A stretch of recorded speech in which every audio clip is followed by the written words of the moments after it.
How's it going, everybody?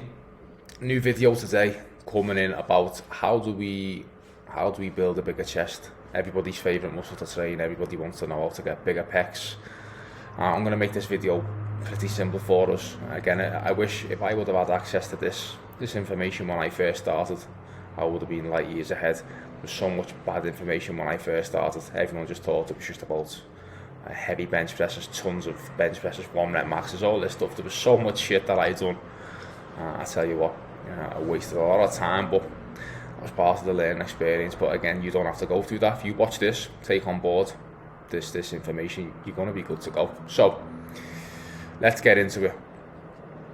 Now, first thing you need to understand with the pecs, I don't want to go too much into this because we don't need to know everything about it, but we need to know the role of the pecs and what is the function of them, because when we understand that, it makes more sense of how we're going to move and our mechanics in the gym. Now, pretty simply, the role of the pec is to adduct the humerus across the body. Fancy way of saying arm across the body. So if you take your left hand and you put that on your right pec, try and move your right hand across your body, and you can feel your chest contract. That's one of the roles. It's also going to aid in extension of the arm as well. So again, take a hold of your right pec, and if you extend your arm up, you can feel your pec or your pecs contract. So it's like a combination of both these movements. Now again, there is more to it than that, but I'm not here to go into the whole science of all this. We don't need to know that. What we need to know is the basics of it. Now, in terms of the actual anatomy of your chest, it's a big fan-like muscle, right? Big, massive muscle, which again, it stretches across the anterior of your body here. There's 2 heads that we're concerned with of the pec major. You've got your clavicular head, also known as, people like to call it, the upper chest, which it is, and then your sternocostal head, which is more like your, shall we say, lower medium pecs that people like to call it. So there's 2 main heads that we're concerned with, clavicular and sternocostal. Now our exercise selection will bias one of these. There will be a little bit of crossover with 2 of them, but again, if you know which exercise is going to target each one, you're going to be good to go. It's pretty simple, but it's just good to know that, right? So let's get into, before we get into whether it be our exercise selection and the movements that we're going to use, it's very important to understand biomechanics, and it's a big caveat to this because we all know, I always harp on about this, we've all got different structure, different anatomies, different limb lengths, all this stuff.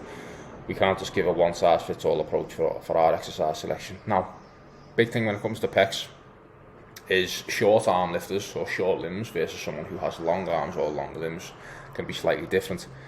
Now, what I've found on average, working with a lot of people and just what you see, is that people who have shorter limbs or like stubby arms, the T-Rex arms, so to speak, that I always say, sometimes they struggle to connect with their pecs. They will have triceps and front delts that will overpower a lot of their presses, so sometimes they can be left with a lagging chest and big triceps, big delts. Them type of people can require a little bit more isolation work from, whether it be cable flies, machine flies, actually doing an isolation movement before their presses to get some blood in the pecs. So there's a couple of things that they need to do. If you're one of these people who ends up with a lagging chest and you have short arms, you need to look at it slightly differently. And then on the flip side of that, I've found longer lifters with longer arms. I'm one of these. I have very long arms. Just that with a lot of our pressing movements, bench presses, machine presses, dips, whatever it may be, dumbbell presses, because we have such long arms, the range of motion that we have to go through to get a full deep stretch, our chest gets just stretched tremendously in comparison to someone who has short arms, because of the leverage and the biomechanics of the movement. So we don't need, or people with long arms don't need as much isolation work. They're going to build a big chest from a lot of presses alone. Again, this has been the case with me. I have not done much isolation work at all in terms of flies, all that stuff, and I have big pecs. Comes from a lot of the background in powerlifting with bench pressing as well. So that's just food for thought. It's always important to get that out there and understand that we're all built differently. So you need to understand this. So let's get into some basics of exercise selection. Now, if you understand what I've just said about body type, that plays a role. You need to make an informed decision on what movements that you want to try for you and yourself. Now, as you always know, I'm not just a complete barbell maxi or a machine maxi.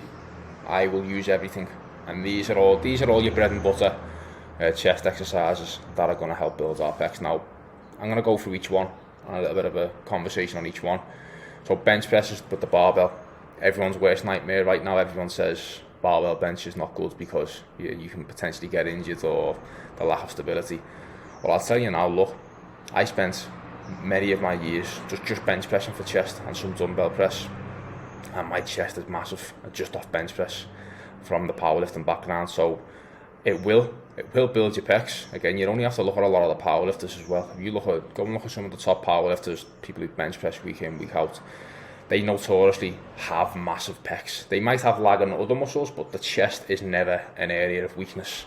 Again, if you get a strong bench press over time with good technique, I doubt your pecs are going to be small. But that isn't the only route that we need to go. That's the beauty of this and the way I look at things. There's no one size fits all. We've got many tools in the toolbox. But don't sleep on bench presses. If you like bench press and it works for you, keep it in, man. It's a rock solid movement.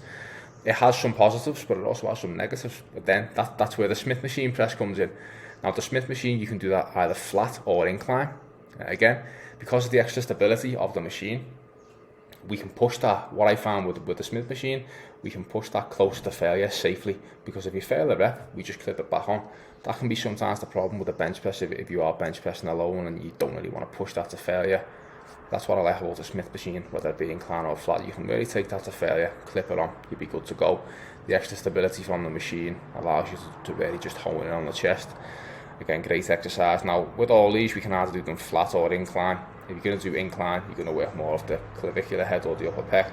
If you do it flat, you're going to work more of the sternocostal, as we spoke about before. So that's some of the differences between, obviously, incline and flat. Same goes for dumbbell, flat and incline presses. Now, dumbbell benches are also getting a bad rep at the moment because of the lack of stability. But again, if you connect well with them and they work well for you, I've never seen anyone who can throw up the 110 pound dumbbells for sets of 10 with great technique, good full range of motion, all the way down to your chest, even a slight pause. If someone can do that for 10 reps, they're going to have big pecs like bin lids. There's no way around it. So, these are all just tools in the toolbox that we can use. So dumbbells are great. Machine presses, again, very similar to our Smith presses. Now we have the extra stability. Now, what is good about some machine presses as well is that they converge in. So if we go back to the function of the pec, which is to adduct the humerus across the body, if you're in a converging chest press machine, which also brings your arm across the body as well, so you have a press and a sort of a fly motion together, so you're hitting all rolls of the pecs with the extra stability that a machine brings. Now, I know it's very optimal in the scene now. Everyone just wants to do machine presses, and that's fine. If you want to do that, they work great. There's just another exercise that we can throw in the arsenal. So again, machine presses are rock solid. And then we have, again, cable machine flies. Now, as I say, this is more of an isolated movement. Now, people might need more of these than others. Again, what's the role of a fly? It ducts the arm across the body, and that's what we're looking for. That's the role of the pec. Again, another one, weighted dips. Now, potentially controversial. Some people want to say this is a tricep exercise, but again, it will depend on how you do it, your limb length as well. I know for me, with long arms, I feel these tremendously in the pecs. I think weighted dips they're going to have a tie-in of front delt, triceps, and pecs. Okay, have to throw them in there for pecs, and then push-ups as well. Weighted push-ups. Problem with push-ups is that they can eventually at some point be very hard to load and they can be a pain in the ass, but if you can find a way to load them correctly over time, I think push-ups are also a great exercise. But I'll probably pick some of these first. But if you were in a jam and you needed another exercise, push-ups are great. I just wish there was a way to load them effectively over time. But that's your bread and butter exercise selection for chest. Doesn't need to get any more fancy than that. It's as simple as that. Now, let's get into volume rep ranges. I'm just going to keep it simple. Assuming we're taking every set to failure, around 6 to 10 working sets per week, 2 times per week frequency, or twice every 10 days. So when I say twice every 10 days, you could hit it on one day and then 5 days rest, you go again, 5 days rest, you go again. So the frequency is 2 times every 10 days.